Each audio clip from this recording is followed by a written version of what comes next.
Orain dela, ez hainbeste urte, 1000 euroko soldata jasotzen zuenak, subalternotzat jotzen denuen. Gaur egun ordea, ustezko privilegioa bihurtu da. Praktikaldietan, soldata txiki bat jasotzea, privilegioa. Etxetik gero eta berandago alde egitea, ohikoa. Atzerrira jotea lanaren bila, formakuntza, esperientzia.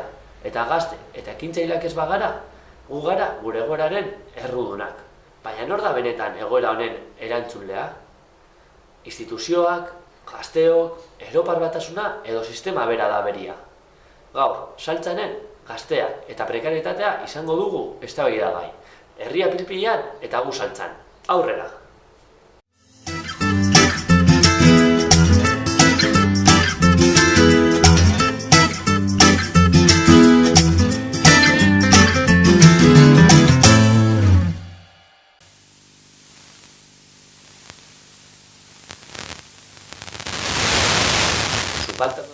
Jotzen denuen.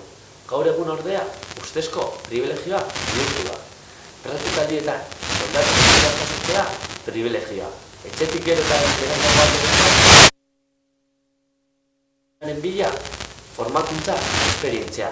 Eta gazte eta ekintzailak ez bagara, gu gara gure egoeraren errudunak. Baina nor da benetan egoera honen erantzulea? Instituzioak, gazteok... Gonbidapenagatik.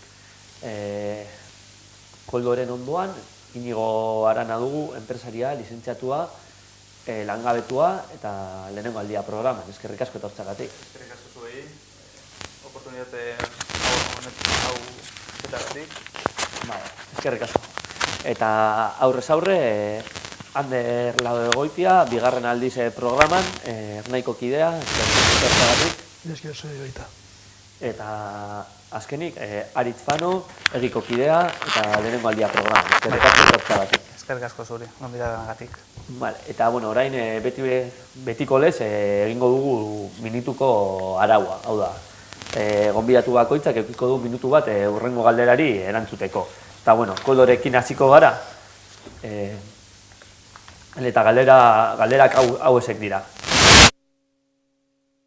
Kontzientak gara horretaz, eta arduratuta gaude, eta, erlojoa agertzen denean, hasi zaitezke. Erlojoa agertzen denean, aurrera. Larrialdi egoera, nire ustez bai. Kontzienteak bagaren, aztertu behar da, adibidez Gorliz Plentxan, aztertu behar da adina, eta adin batera arte, igual ez gara kontzienteak badaukagulako babes bat. Baina gero nahi duzunean etxetik urten edo lana bilatu edo zure kabuz autonomoa izan, egoera CES honen arabera 2013an 10 gaztetik 6 txiroak ziren. Aste honetan atera dira datu hauek eta 2013koak. Orduan, larrialdi egoeran gaudela... Koldo, amaitu zaizu minutua, gero jarraituko dugu, gero edukiko duzu aukera botatzeko datu gehiago. Eta, orain Inigo Arananen txanda da, erlojoa agertzen den, eta erlojoa agertzen denean aurrera. Itxeiten gaude, baina, Nire ustez, itxoin, orain agertuko erlojoa, momentu bat, hasteko, arazo teknikoak medio, aurrera. Larrialdi egoeran gaude, nire ustez, ez dakit zehazki larrialdi egoeran gauden ala ez, baina, gurasko jentzunez gero badakigu egoera hobeagoa izan zela, uste batzuk atxera ez, egoera asko hobeagoa izan zela, eta, langabezia gutxiago zegoela, lan baldintzak asko hobeagoak zirela, eta, unibertsitatera joaten zen jendea, errazago ailegatu zezaken lan bat edukitzera eta horrezagatik badakigu gaur egungo egoera ona ez dela. Baina, nire buruz hitz egiten edo nire egoera, nik lan gonbizean nago, eta, nahiz eta lau hizkuntza jakin unibertsitatera joan, ez dut ezer aurkitzen eta ez daukat aukera asko lan bat aurkitzeko. Horrezagatik, nire ikasketekin jarretu behar dut, eta Horrezatik ez... Agortu zaizu denbora, gero ikusiko dugu, no? Gero aztertuko dugu, ez dira betiko, no? Garairik onenak esaten zuen abestu batek, eta, bueno, ez dakite atzera bueltatu beharko garen, edo hori den aukera, gero aztertuko dugu ze aukera ateratzeko. Eta, bueno, jenderren aukera txanda da oin, mongo diotitza, agertzen denean erlojua, aukiko duzu denbora tartea hor botatzeko zure espitza. Aurrera, itzain... Bueno, bai, nik be, aurreko biekin, batez ere koldoekin ados nago, larrialdi egoera batean gaude, egoera desegonkorra eta arriskutsua gazteonentzako emantzipazioa ikusten dugu oso zail, ikusten dugu ez garela kapaza gure gazte izatetik heldu izaterako pauso hori ematen, ez gara gai gure etxebizitza okitzeko, eta ikusten dugu kristonlako babesa gure gurasoengan. Hau, helduekiko menpeko gotasun bat ageriz, eta bestetik ere ikusten dugu lan mundua lurrikara baten antzekoa. Lurrikara hain handia da, non edozein lekutan helduta ere, ez gaudenak seguru. Gazteo kontziente gara egora saia dela. Kontziente gara, ze egunero telebistan eta medioetan ikusten dugu. Barkatuan eragortu zaizu denbora. Barkatu. Gero jarraituko duzu eta eukiko duzu denbora gehiago. Eta, bueno, orain azkenik Aritz Fanoren txanda da. Momentutxo bat. Eta, bueno, pixka bat handerrez, saldu duzu hor baita el síndrome Peter Pan, no? Igual gazte asko daukagula hor sindrome bat, ez da? Gazte izan nahi dugula eta gero aiatzen den denbora hor ateratzeko etxetik, pues bueno, erlojoa prest dagoen eta Aritz, emango diote, duzunean, hor, prest, aurrera. Bale, bai, ni uste dut nire hiru lagunekin ados nago. Momentu honen hauetan ukaezina da esatea krisi edo larrialdi egoera batean gaudela. Gainera esaterako Espainiako gobernutik datozkigun neurriak oso gogorrak dira, prekarietate egoera sortuz. Honen aurrean nire ustetan zer egin dezakegu? Gazteok hemen Euskadin kontzientziatu egin gara, guk ahal dugun etorkizun hoberena lortu nahi dugu, esaterako edo FP edo goi mailako zikloak edo unibertsitatera joatean lana bilatzen eta bar. Eta, hori, arduratuta gaudela.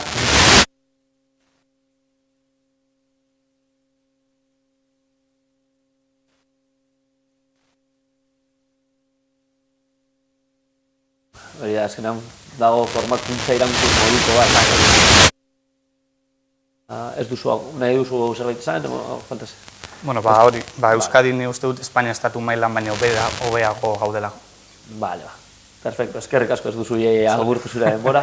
Eta, hori, lehen Aritzek aipatu du, Espainiatik datozen neurriak, baina nor da egora honen erantzulea, nortzuk dira errudunak, hortik, hasi nahi du egora, galdera horrekin, dakit kolgo, Errua, ez da errua, ez da bizi gara sistema baten badituela arau batzuk. Eta boterean daudenak ez dute arau horiek zalantzan jartzen, orduan jarritzen dugu sistema berean.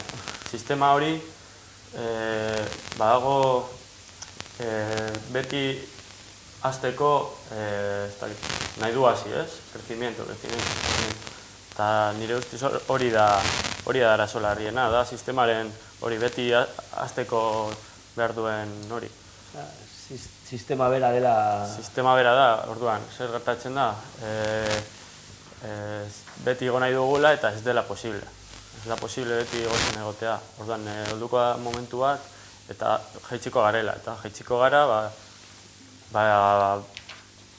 jendearen hori, txarraren gainean, ez da un tobogan, da jendea txiroa bihurtuko dela.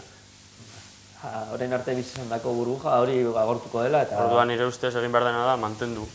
Sistema bat euki, non mantentzen da premiazko diren gauzak, etxe bizitza, janaria, hori bermatzen denean eta iraunkorra izan.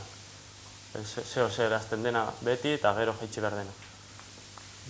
Ez dakit norbait zerbait dekon esateko, ez dakit ikusten duzuen, beste guztiak ikusten duzuen sistema dela problema edo beste arazo batzu daudela, ez dakit. Bai, nik ikusten dut sistema bera problema da eta gainera badau jendea sistema horretan sinisten duena eta sistema kontrolatzen saiatzen dena. Hori ere oso importantea dela ere deritzot. Ondo dakigunez, sistema kapitalista ziklo batean murgiltzen da, non lehen da bizi berreskurapen ekonomiko bat eta goratze ekonomiko bat dagoen, heltzen da puntu batera, non ezin den gehiago hasi, eta orduan autodestrukzio bat sortzen da, gero hau alden enean aurreko ezta? Kontrolatzen, gure ustetan kontrolatzen dutenak, sistema kontrolatzen dutenak hori dute xede. Xede bakarra da honek gora egitea eta bertan ditugun esaten iritza izanik kontrolatzailea eta zapaltzaileen izenean hitz egiten. Kontrolatzen nahi duguna da gure egoera gero eta handiago nahi izatea, baina besteen kostara, ezta? Hor, zapalkuntza bat bermatuz, eta gure pertsantzatuz, bizi gara, nola izatzen da, ostras. Pertsona bera da importanteena eta pertsona horretitek aparte gainotzekoak ez dira, ez gara oso geurekoiak, markatu hitzagatik edo liatu bizala. Igual, ez dakit, besteek ikusten duzuen berdin, sistema dela problema edo... Bai, nik uste dut, gazte prekarietatea honen utza handiena izan dela krisi ekonomikoa albidetu egin du prekarietatea hau, esan gehene jake. Aldaketa lan merkatuan izugarri izan da, 4 urtetik ona, adibidez, hemen Euskadin. Gazteak ez dira ez da linealki, ez da homogeneoiki txertatzen lan munduan, hemen Euskadin, eta bat izan Espainia mailan orain. Langabeziak ugaritu egin dira. Gazteen tasa, langabezi tasa oso altua da. Hori esan dagoa, lan asko ezegonkorrak dira edo aldirakoak. Ondorioz, hori prekaritatea ahalbidetu egin du. Gainera, gazte gutxik autoenplegua dute, hori problema handia ere izan daiteke, autoenplegua sustatu behar delako, gazteak lan merkatura zabaltzeko datuekin, 16 eta 29 urte izateko biztanleria hemen Euskadin, izan zela, 130%koa. Baina, orain inkestek ematen dut, bai, aipatzeko da.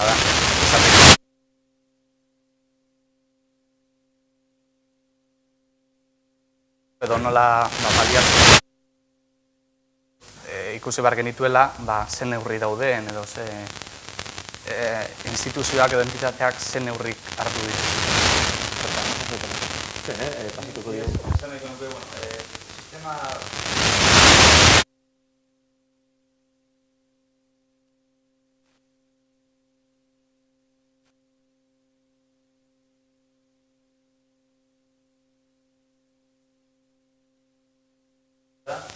Nik gehiago edukitzeko, zuri zerbait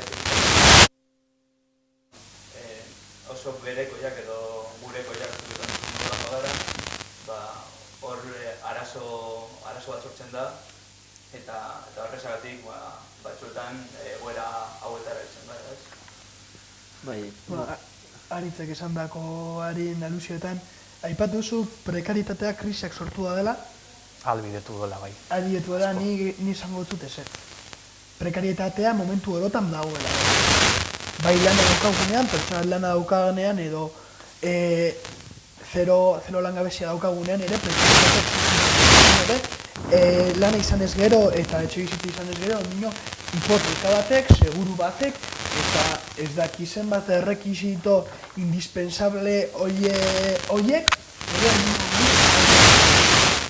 eta gure segurtasuna, ze azkenean prekarietatea ez da soilik gure egoera kaskarra izatea, baizik eta egoera honean gaudenean ezegonkorra ez izatea, ezta? Osea, desegonkorra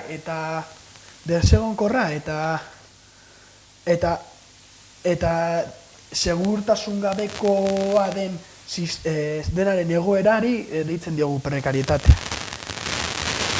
Hori, zurekin ados nago, hori prekarietatea beti egon da, baina bai nik uste du nire ustetan, bai krisi ekonomiko eta finantziero hau ahalbidetu egin duela prekarietate hori. Hor esan duzu, etxe bizitza bat, bai, etxe bizitza erosi aldute, baina gero bai hipoteka ordaindu behar da, seguruak ordaindu behar dira. Ondorioz, krisi ekonomiko diru falta hori ahalbidetu egin du, ahal eta gehiagalik eta gehiago, krisi situazio edo krisi momentu. Ordan garabiz orduan prekarietatea areagotu egin duela, ezta? Prekarietatea beti nik egon da, bai, baina ni uste dut ahalbidetu egin duela, bai, asko. Berez hori areagatu egin dauela, ez da, gainera, bueno, oin dela gitzi, FMIk egin ditu adierazpen batzuk esaten dauela, krisitik ateratzeko edo behintzat egoera birkokatzeko, sistema honetan egoera birkokatzeko, FMIren adierazpenak izan dira, jaitsi behar ditugula soldata gehiago, eta horrek azkenan, ziurazki, gazteok izango gara, gehien pairatuko dugunak hori, orduan ez dakit, horre, aita azkenan hori aurrera matea, FMI da aholkularitza lan egiten duen moneta funtu bat, eta ez dakit hor, gobernuak ze neurriak hartuko dituzten, uste duzu hor, baita gobernuen eskuetan dagoen neurri horiek hartzea edo ez? Azkenean bada, bai Adam Smith, bai John Stuart Mill, eta ointxe gozatxo bat. Azkenean da, eraiki, topera heltzeko, behin topean helduta guztia suntxitu, gero berreraiki, eta poteretxoa ahalik eta goien egoteko besten kontura. Osa, hori da azkenean egiten nahi dutena. Ez dakit, Galdetu dozu, edo esaten zendun sarreran, ia noren errua den edo gurea den, adibidez FMIk hori esaten duenean, jaitsi behar dira soldatak eta jaisten dira, azkenean errua partea bai gurea dela. Hor, ez badugu ez ere egiten eta horre komentatu nahi dut, prekaritatea dela bebai, ezin izatea esan. Enpresa batera edo kontrata batera joan eta ezin ez ezatea.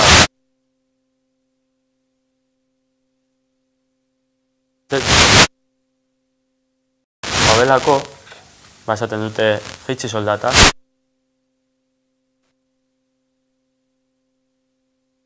Gurea da. Eurek gehiago irabaziko dute, eurek da. Baso bat, FMIk hori esaten duen bitartean, jakin behar dugu Espainian, gero eta dirudun gehiago daudela. Ez dakit, uste dute uneko hogeia areagotu egin dela dirudunen kopurua. Gero eta dirudun gehiago daude eta bestalde, gero eta pobreziago gehiago dago. Horrezegatik, dirudunak dirudun mantentzeko besteen pobreziaz baliatu behar dira. Nire ustez arazorik larriena. Eta hor uste duzu eureka bat lortu daitekela edo... Politikoki, lehen esaten duen moduan, aldaketa bat egon behar da. Nik aberatsa edo poteretsua banaiz, eta zuk ez badaukazu ezer, lan bat edukitzeko edo, nahiz eta 600 eurogatik lana bat edukitzen edo eskaintzen badizute, zuk hartuko duzu. Ez daukazulako besterik, jan behar duzu. Eta horrezegatik hori aldatzea oso zaila da. Nik hortxe sartuko nuke instituzioen papera arlo sozioekonomikoan, ez da? Hor dauden ezberdintasunak parekatu behar ditugu. Haien pote ekonomikoangatik nola onartu dezakegu guk, herritan garen ginean, aberats naiz txiro izan da, guztiok eskeleto izan da, guztiok gizaki izan da, eta kode genetiko bera izan da, horrelako ezberdintasun eta zapalkuntzak egoerak nola onar ditzakegu horrelako mailak. Horretarako, hor estatu bat, naiz instituzioek, naiz herri badute zer esan, zergatik.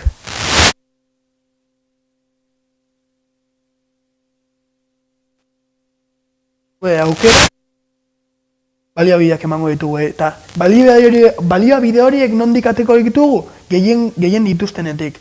Eta hau izango da, aprobetxatuko dugu zerga sistema daukagula, eta sable emango diegu dirudunei, emango diegu dirudunei guztion onunerako, ez txiroen onurako, guztion onurako. Azkenean, sortu behar duguna da, ahalik eta tabula rasarik perfektuena. Non ez den bata, beste baino gehiago, ekonomia dela eta ditzala sortu, ez klaseak, ez kastak, ez inolako inesberdintasunik. Gero egia da, pairatzen dugun globalizazio ekonomikoa dela eta hori oso ezberdina da, azkenean dirudunek baldin badakite, diru zorroa moztuzkero, badaukatela errestasun guztiak eta gainera komunitate internazionalak ematen dizkiare errestasun gehiago herrialde horietatik alde egiteko. Horren adibide dira, bai Ipar Korea, baita Kubako zerak. Hor sartu hor dute eskua, eta handik fortuna handienak alde egin zuten. Bai, jarraituko dugu igual historiarekin, bestela pizkat, datu batzuk emota arren, ezta? Adibidez, Euskal Herrian, baita Nafarroa barne, gazten 172 baino gehiago ez da iristen 900 € soldatetetara. Adibidez, gazten diru sarrerak portzentaiak direla hau aterata el Consejo de la Juventud Española edo gainditik dira dauz aterata datu hauek. 56aren diru sarrerak dauz 300 euretatik bera, gazteon artean. Eta 19 600 eta 1200 € artean. Gero, 16 306 € artean eta 8 bat gazten artean bakarrik 1200 eurotatik gora. Osea, dira datu batzuk, dira nahiko adierazgarriak. Eta dauz datu gehiago, baina ez naz luzatuko datuekin, azkenan, baina Euskal Herrian zer gertatzen da, Euskal Herrian zer egin behar dugu, zuk lehen esan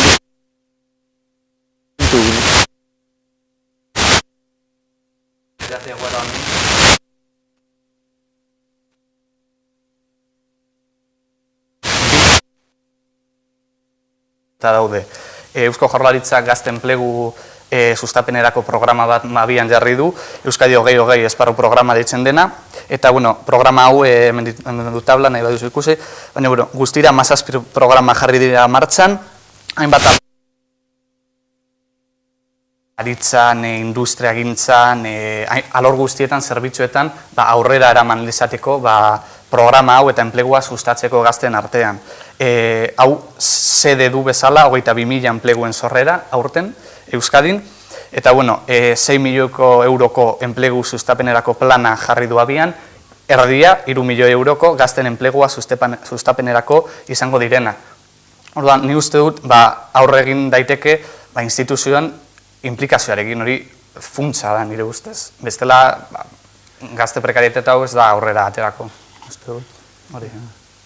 Zuekoan dituzun datuekin, ikus dezakegu, diru publikoa ondo erabiltzen dela, eta enplegua sortzen duela, eta ikusten dugu, diru hori ondo erabiltzen dela, baina gauza da, bagian diru gehiago lortu behar dugula, eta hor sartzen dira, zerga progresiboak eta beste hainbat gauza. Hor dago pizka bat arazoa, ez?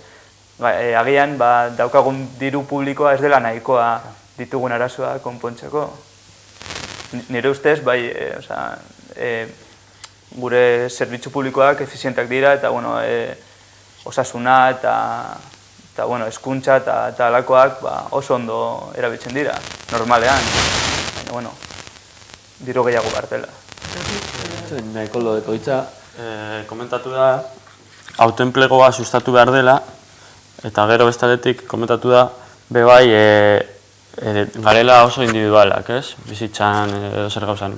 Nik badauka, zuk ez duzu, eta dagoena da. eta niretzat Euskal Gobernuak sustatzen du autoenplegua eta horrek individualizazio gehiago bermatzen du, ordan. Zuk zauz behartzen, gazte bat zauz behartzen, ideia bat izatea, bere diru guztia ideia horretan sartzea, laguntzaren bat izango du, baina frakasatzen badu edo ez badoa ondo hor geldituko da, danok egin behar dugu hori autoenplegua hori da bidean, niretzat da kontrakoa, era kolektibo batean ez dakit, sortzeaz modelo bat, ez?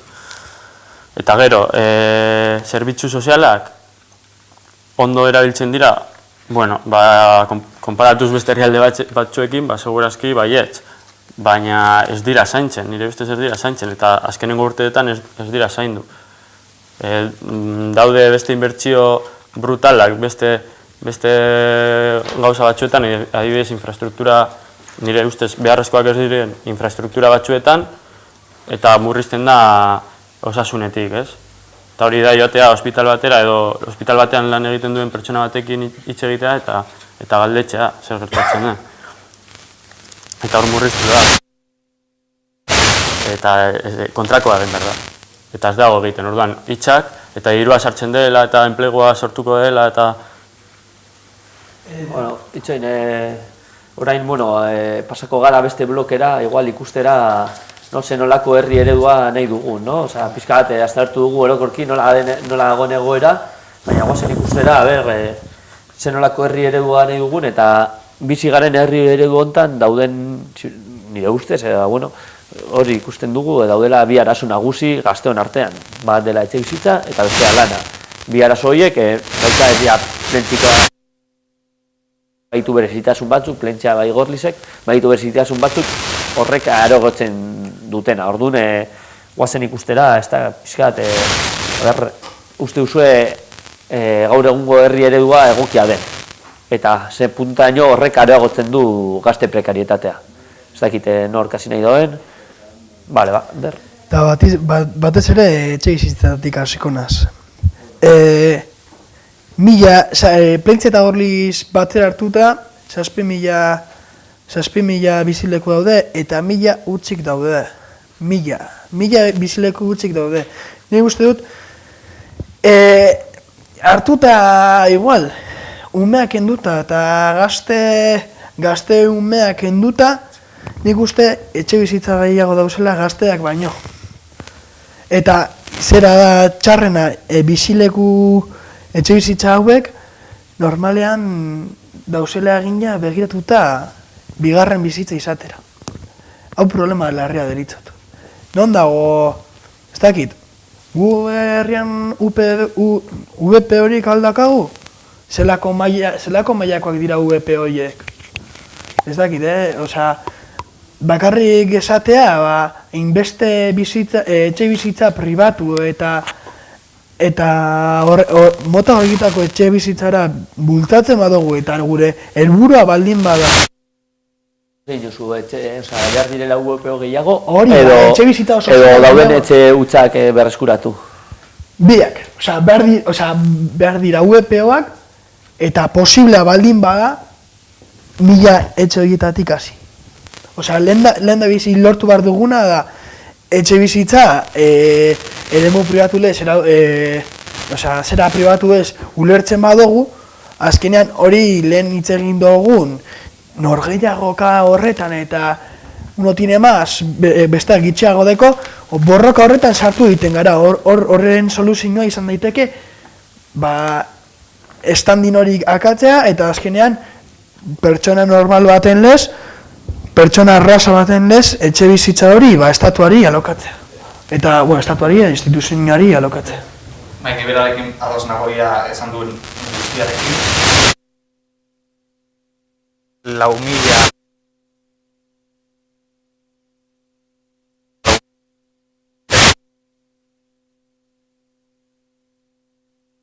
asko hori ikusten da herritik paseatzen, asko libre dau, eta nik uste dut bai sustatu behar dela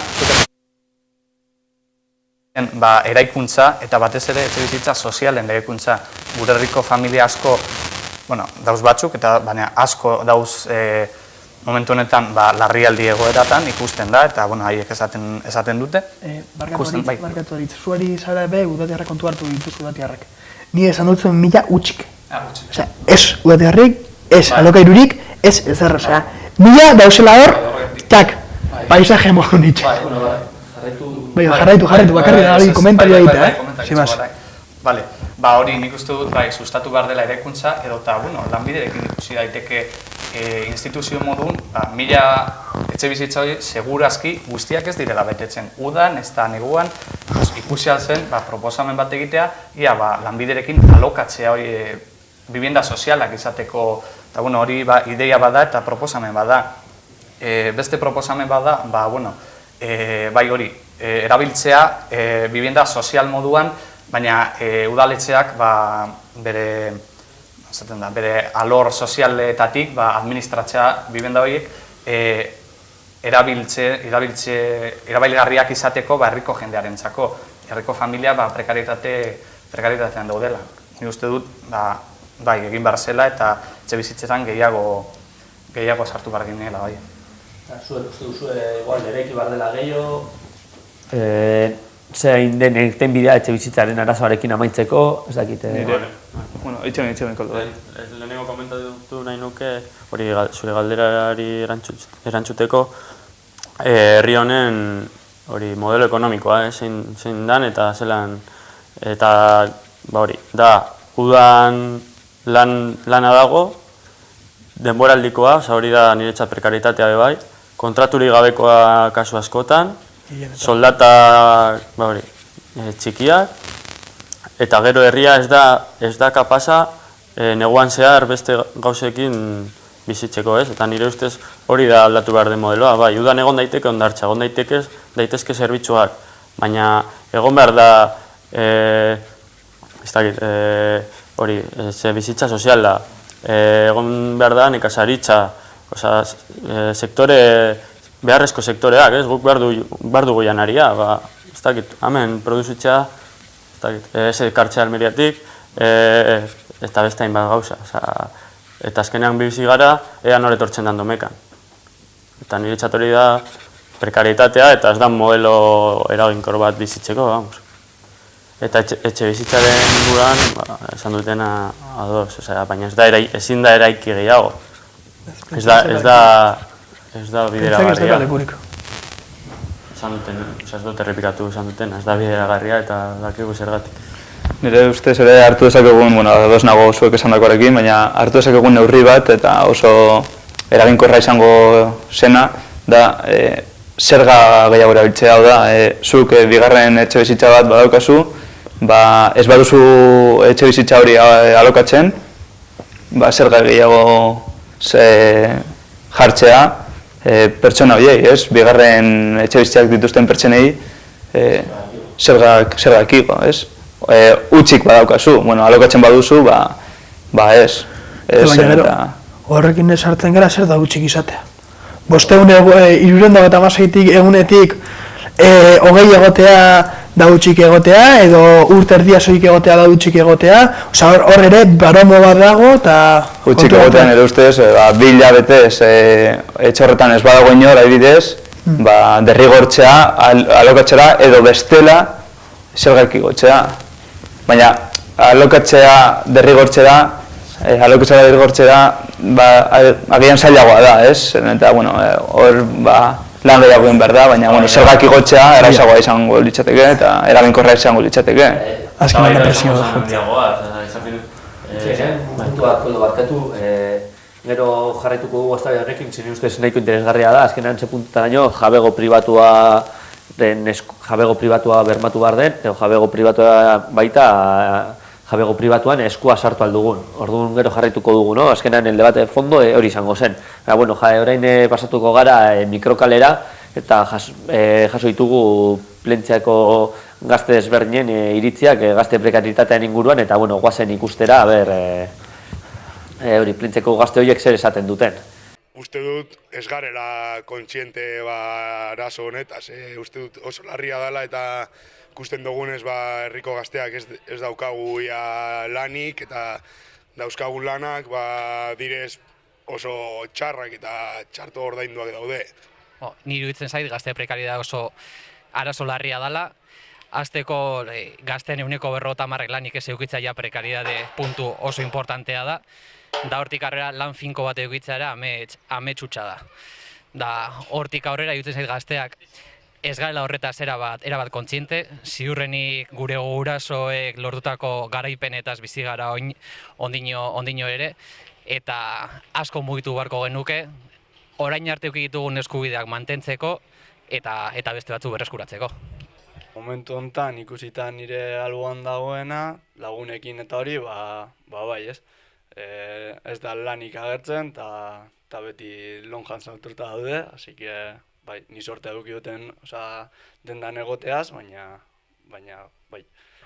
Bai, izan ikuste arazo bat izan daitekela, eta igual hori izan daitekela erantzun, jende gehienek emango dagoen erantzuna, baina nik uste beste modu batean planteatu daitekela, ez? Arazo hau. Aukera izan daiteke, ez? Prekaritatea. Gago soituta bizitza eredu batera, eta esan digute ez kontsumitu behar dugula, etxe bat esan behar dugula, diru asko esan behar dugula bizitza eredu bat aurrera eroan analizateko, eta gaur egun bizi dugun prekarietate hori bihurtu dugu aukera beste bizitza eredu bat planteatzeko, ez? Diru gutxiagorekin bizitzeko, eta beste logika komunitarioago baten bizitzeko, eta nik uste zentzu horretan izan daitekela aukera, ez? Eta ez bakarrik arazo. Bueno, jasota jendearen iritzia kalean, dana gutxi gora bera, danak aipatzen dute hori gazte prekaritatea arazo bat dela, bakoitzak bere matizekin eta azkenak baita esaten du aukera bat izan daiteke beste bizi eredu bat aldarrikatzeko, ez dakit horretan bat egingo duen jende guztia edo ez, baina jarraituko dugu aurreko eztabaidarekin eta uste dute koldok hitz egin nahi zauela eta gaunden hor jabego pribatua sepuntuaino eskua sartu behar den jabego pribatuan edo ez, edo eskubide horiek jabego pribatuen eskubideak bermatu behar diren. Bermatu behar da etxe bizitza bat duina izatea, hori da eskubide bat, eta esan duen, oso ondo esan du Iñigok, zergak jarriz adibidez, dirua lortu daitekeela beste etxe bizitza batzuk betetzeko.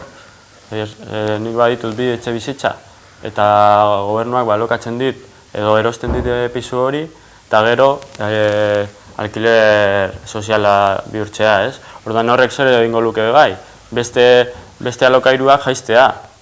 Orain dauden prezioa ez da ezin zara heldu. Orduan horrek egingo zuen, ez dakit 300 euro jartzen bada, beste guztiak jaitsi behar izatea. Eta hor, etxe bizitza duin batera edo gazteok edo ez gazteok, baina etxe bizitza duin batera heltzea izango litzateke errazagoa. Eta jabetza pribatuan esan badugu batzuk txiroak izateko, beste batzuk eduki behar dutela, gobernuak ezin du utzi batek edukitzea nahi duen guztia. Orduan, kontu handiz, ze da jabetza pribatua, baina zeo zer ere berda. Ez kentzea sin maz, baina... Horren arira ere, jabegoa bera, baina kontuan izan, erosten diren etxe bizitza gehienen jabego printzipala edo da konstruktora bat berria direnean, edo bankuarenak zaharrak direnean. Desjabetzea gertatzen den adibidez, algortan gertatu izan zen kaberatzearen adibidea, hori etxe bizitza hori banku baten eskuetan geratu zen, eta azkenen estatuak egin beharko lukena da, bizilekuak ezin izan bankuarenak.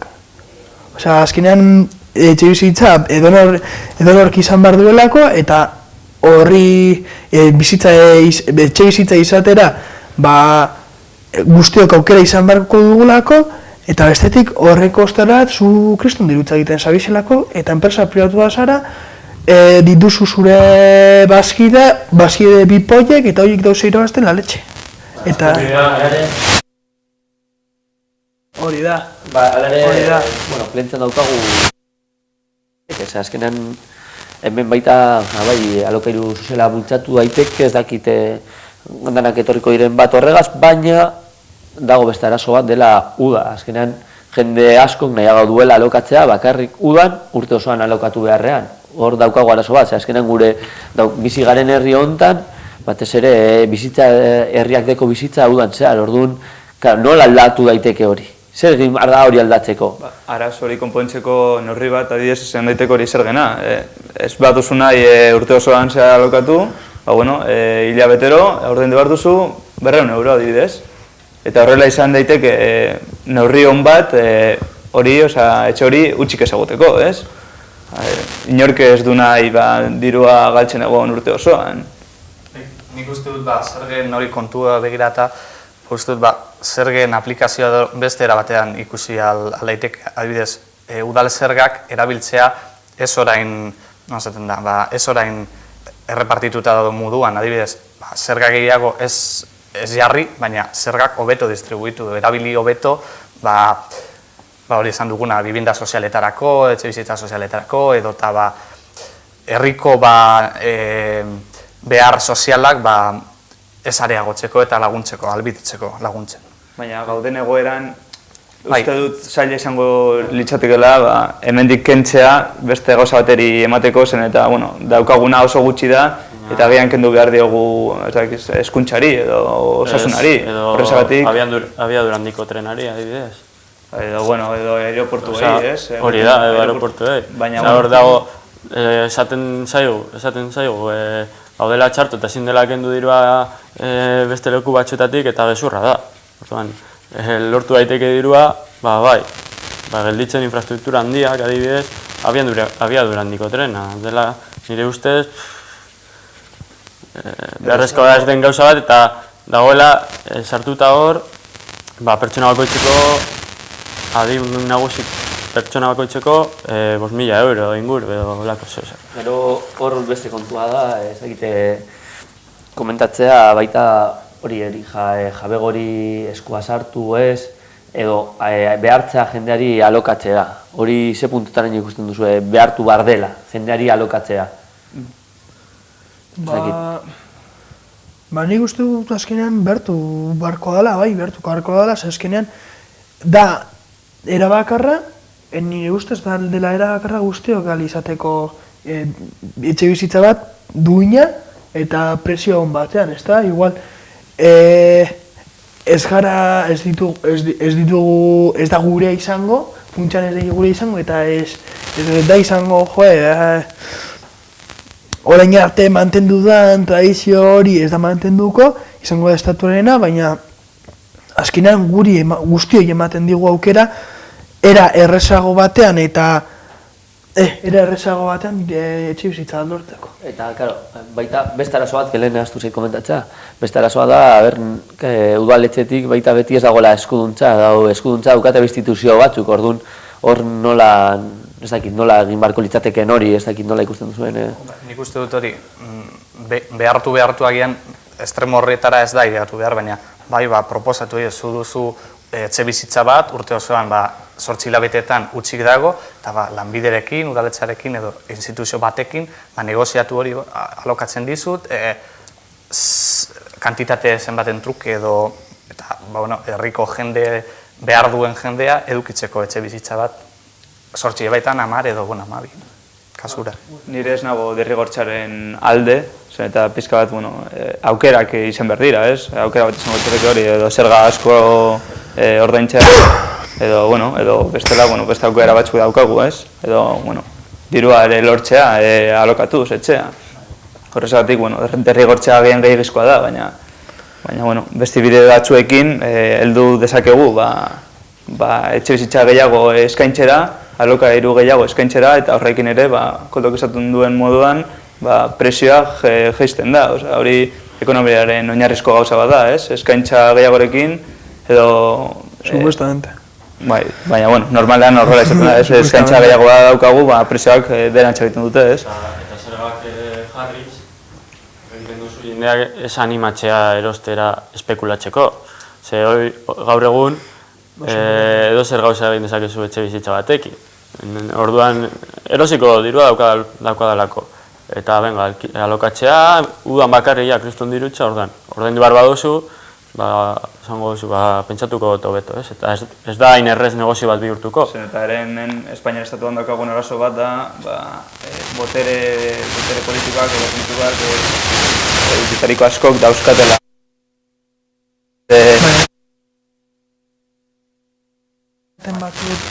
Alokairuen munduen banago batik bat, estatuarenak diren zerekin. Ni adibidez, ni era pertsonalean eta nire ez nago orain igual erakunde baten izenen hitz egiten, baina nire ustez pertsona, familia bat, etxe bizitza bat. Horrela izan beharko luke. Eta, gero bai, independizatzen denean igual, seme txikia horre bai izan behar duela aukera etxe bizitza bat izateko. Baina azkenean hori da movida, guztiok izan behar da leku bat, etxe bizitza izan behar da leku bat, bai, progenitoriak esteko, eta gero hauei emateko baldintza beste etxe bizitza bat izateko, nik bizirik nagoen bitartean, no? Plentzin baita, plentzin asuntoa, alokairu berez hemen esaten nahi dena, alokairu soziala bultzatu, alokairu jende gero eta jende gehiago alokairua auki, suposatzen da, gero plentzien biztanle kopurua urte osoan zehar igoko zela. Eta uste usu hori izan daitekela neurri bat, edo ez. Plentzi jarraitu behar du izaten herri txiki bat. Mantendu behar du izaera hori, edo biztanle kopuru handitu behar du. Ez, handitzen badu ez, edo oberantz badoa, edo, hasten bada, ez da txarra nire ustez, ez? Naturalki hasiko da, azkenean jendea baldin badago, jardura ekonomikoa sortuko da, eta beraz gora egingo du. Hori txarra ez da, ez? Hartutako neurria ez da txarra. Biztanle kopuru handitzea, baina bai handitzea, bai tabernak eta biztanle horiek mantentzeko, bestela ezin izango biable. Proportzionalki igo behar zen nire ustetan. Baina bai neurri hona da. Igotzea eta zerbitzuak parekatzea desfase bat. Normalean biak elkarrekin joaten dira, ez? Normalean, herria handitzen bada, ere komertxa gehiago sortzen dira, eskari gehiago dago, janariaz, zerbitzuetaz, eta horregatik, hasten da, ez herria. Eta, nik ere esperientzia bat esan nahi dut, edo eta aurten Zelanda Berriko 3 jokalari eduki ditugu hemen Plentzako taldean, eta hor normalena da 18 urterekin etxetik jateka, ez? Gurasoen etxea ustea eta alokairu bat hartzea beste lagun batzuekin. Eta hori da adibide bat esateko beste herrialdeetan gauzak ondo egiten direla eta aukera hori dutela. Eta hemen ez daukagu aukera hori, eta aukera hori lortzeko zerbait egin behar dugula, baina aukera hori egon dagoela. Orduan hemen gauzak agian ez dira behar bezain ondo egiten, ez? Eta bestaldetik ere presioak badauz. Presioak ere badauz, adibidez, Gorlizen edo Plentzian bizileku bat alokatzea, bataz besteko 6,26 eurotan dago metro karratua. Eta Gorlizen 3 euro ia igoere egiten dira. Ere, presioak dira potoloak. Alokairuak. 9 euro metro karratuko eta 6 euro metro karratuko bataz beste. Eta udalarenak ez daki zenbat izango diren alkilerrean dauden bizileku guztietatik. Ez daki ze izango diren. Izango diren pribatuak edo bankoarenak edo udaletxarenak, baina potentziatu behar da eta gauza egin behar da bazkinan guztia instituzio publikoen eskuetan egoteko. Hor, zimaz behitu, jarraitu fozebuk. Hor ikustezak egu arazoa, ez? Lehen zuk Aitor esan duzu, normalena da 1.000 eurotik beherako soldatak edukitzea, ez? Gazteriak, edo askoz ere gutxiago, normalean 500-600 euroko soldatak ditugu, ez? Dituztenak. Eta, horrezagatik, ezinezkoa da etxe bat alokatzea, ez? Jan behar baduzu, ez duzu dirurik, ez zure janaria ordaintzeko. Horrezagatik, arazo bat daukagu. Eta konpontzeko bagian alokairuak jaitsi behar dira, nola? Herri honetan baita, igual, sartuko gara beste azkenengo blokera lana, no? Herri honetan, no? Ez daukagu dirurik alokairu ordaintzeko, eta hor baita sartzen da gazte asko bakarrik egiten dutela lan udan, ezta? Uda dela gazte askoren lan esparroa, eta orduan nola sortu behar da, galdera izango zen, nola sortu lana herrian, lan egonkorra, edo posible da sortzea lana herrian, ez dakit nola ikusten duzuen? Bueno, nik lehen aipatu dut zelan uste dut nik egin behar dela hori, ez bakarrik herrian, hemetik kanpo ere, sektore estrategikoekin, ez? Energia, janaria, garraioa, holako gauzetan. Hemen ez dakit zelan hasiko gineateke, baina ez dago ezer, bakarrik daude zerbitzua gehiena, ez? Orduan,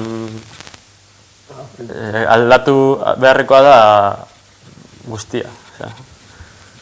Ni eso nahi duke, lehen berak koldok aipatu du gauza klabe bat, autoenplegua kolektiboarena. Herri honetan zeo zer egin gura badugu, eta ekintzaiet paper hartuko badugu, egin behar dugu gazteok, gure gazteogaren partetik, eta gazteok ere ekonomian protagonismoa euki dezakegulako, izan aintzindari proiektu kolektiboetan, ez da adibidez kooperatibetan eta lakoetan, gazteak batu egin behar gara, herria horrela eramateko. Gazteak ikara azkenean herri honen etorkizuna, ez da? Beti kooperatiba batu den Mondragonekin, hor... Betu. No? Dauz pro eta kontra. Baina, egin diezaiozu zu galdera bat zure buruari. Mondragoneko Fagorre, Mondragon kooperatiba osoa jarraitu du kooperatiben filosofia? Zein izango zen kooperatiben filosofia hori baita galdera da. Lehenengoa da xedea kooperatiba batean ez da azkenean alik eta diru gehien batzea eta metatzea bizek eta lana bat mantentzea eta herria lan batekin mantentzea, ez da?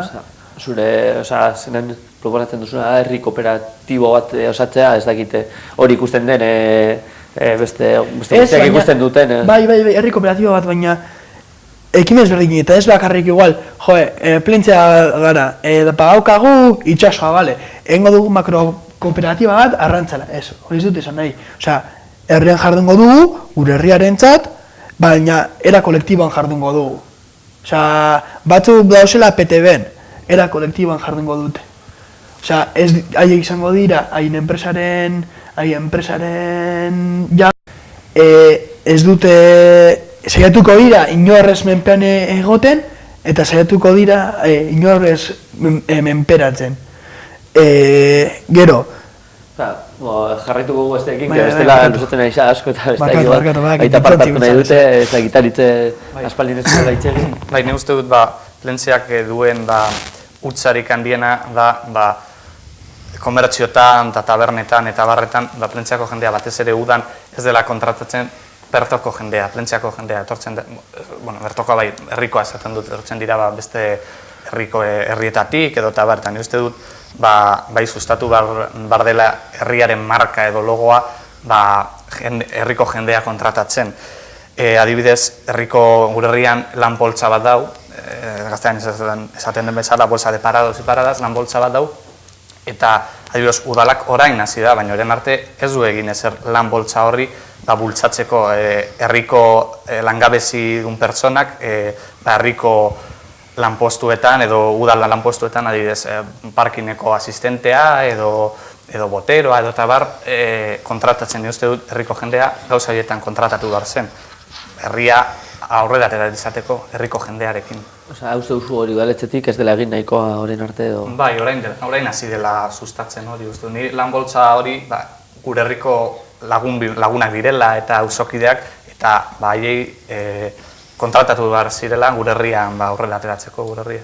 Nire ustez oso ondo esan duzu, herrialdean sustatu behar dela herrialdean kontsumitzea. Nire ustez hori gauza klabe bat da plentxa garatu ahal izateko, plentxa handiagoa izateko. Zen eta, arropa guztia edo beste gauza batzuk kanpoan erortzen baditugu, plentxa ez da hasiko, ez? Hemen kontsumitzen badugu, hemengo komertzioak ere aurrera joango dira eta hobetuz joango dira. Hori gauza bat, eta, Prentxadeko ayuntamentutik ez dira, udaletxetik ez dira gauzak ondo egin nire ustez, zen eta adibidez Algortan jarri zuten kupoi batzuk, kupoi moduko batzuk, non 50 euroko erosketak egiten bazenituen herrian, horietatik 10 udaletxak jartzi zituen edo horrelako gauza batzuk. Horrela, sustatzen da, kontsuma herrialdean, ez? Nire txat ez da kontsumoa modelo perfectoa. Da gaur egun bultzatzen duena ekonomia, baina nire txat ez da modeloa. Eta lehen esan du, galdetu dozunean ia biztanleria igotzen bada, ez dakit zer galdetu duzun. Nik uste dut, ez dakit plentxean, baina orokorrean ezin gara gehiago izan. Azkenean mundua da finitua eta lortu behar dugu hori.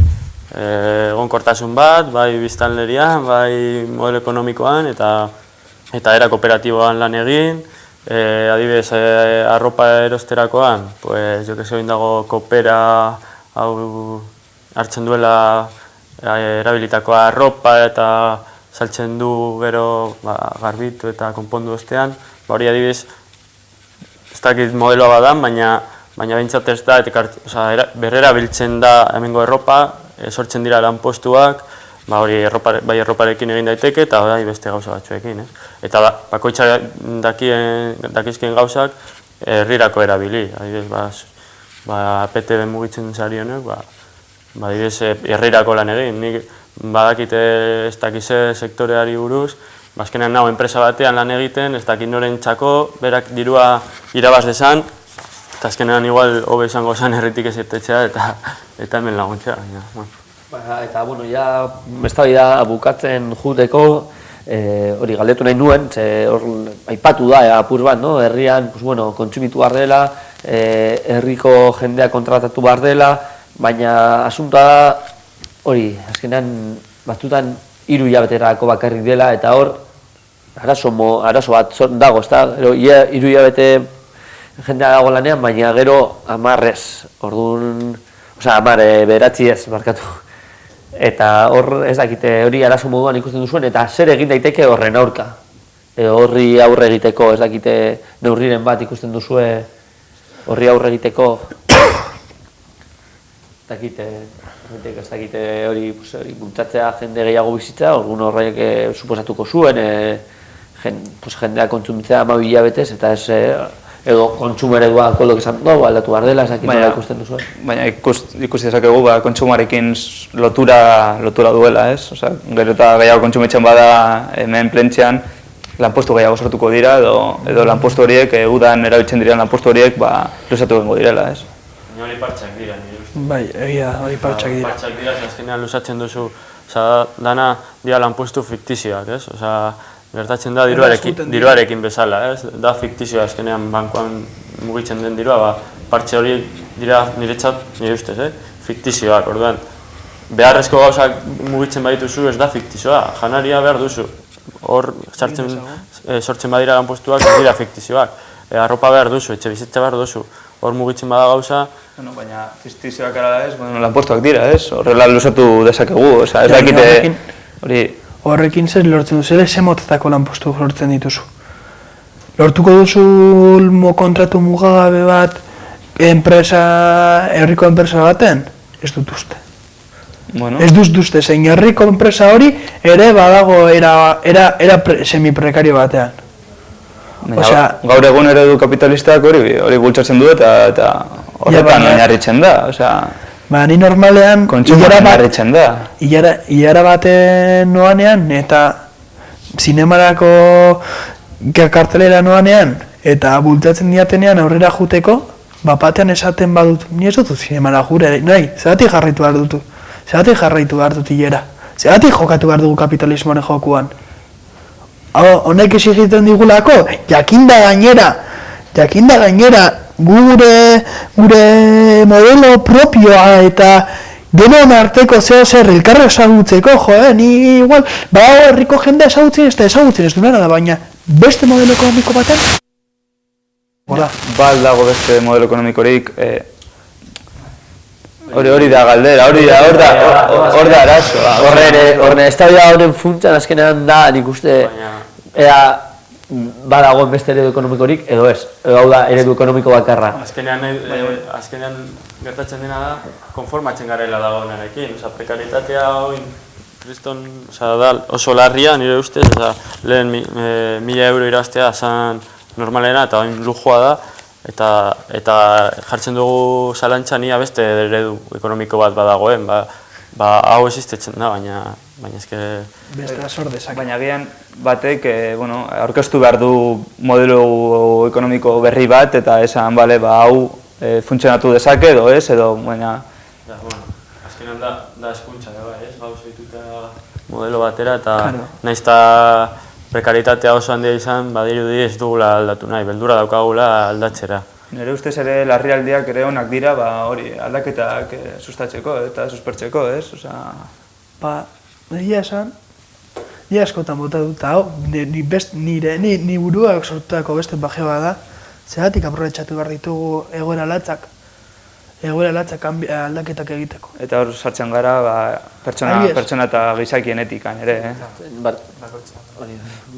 Ni uste dut hori egin behar duguna edo egin litekena zen gure herrian ditugun gauza propioak eta gure zonaldean sustatu eta gure zonaldean unikoak edo bakarrak izatea jendeak erakartzeko eta gure produktuak ondo marketing kanpaina hone bat egitea gure herria besteen aurrean ona izateko eta marka onarekin esportatzeko hori kontsumo handitzeko eta herriko egoera hobetzeko guztion artean, gazteak, adinekoak, gerteknikoak guztiak. Baina horrela, joku horretan jarraitzen badugu badakigu gertatuko den. Igotzen den guztia jaitsi behar du noiz bait.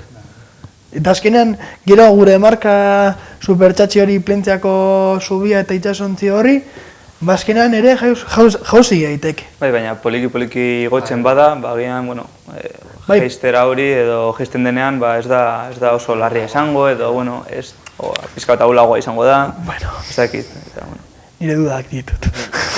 Joango gara maitzen eta hasiko gara hori bakoitzak orain edukiko da minutu bat haien zuen ondorioak ateratzeko, oraingo hontan hasiko aritz eta amaituko du koldok. Eta hori bakoitzak bota bere ondorioak, ze uste duen gaur egun daukagun herri ereduarekin, zer egin behar den eta gazteok hor zer dekogu esateko, ezta? Eta hori eritzi emango diotitza eta eskerrik asko etortzagatik eta gurekin egotagatik. Eskerrik asko zuei eta BTV guztiari gonbidapenagatik.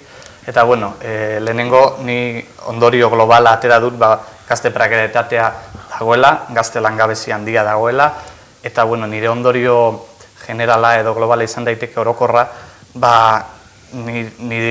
nireekin gure marka propioa sustatu behar dela, gure herria sustatu besteen artean eta kontsumoa propioa egin eta gure manufakturarekin, plentzian berton dugun produktuekin eta pertsonekin saldu behar dugu gure produktua eta batez ere egin behar duguna da gure herria eta gure pertsonak kontratatu eta aurrera atera herria. Gazte prekaritatea, gazte langabezi handia da eta ni uste dut orain gutxira ikusten ari direla, neurriak funtzionatzen ari direla orain gutxira, baina funtzionatzen ari dira eta langabezi egoera hau, langabezi egoera honekin amaitu behar dugu eta hori gutxira ni uste dut, kostakoa dela, baina emango da.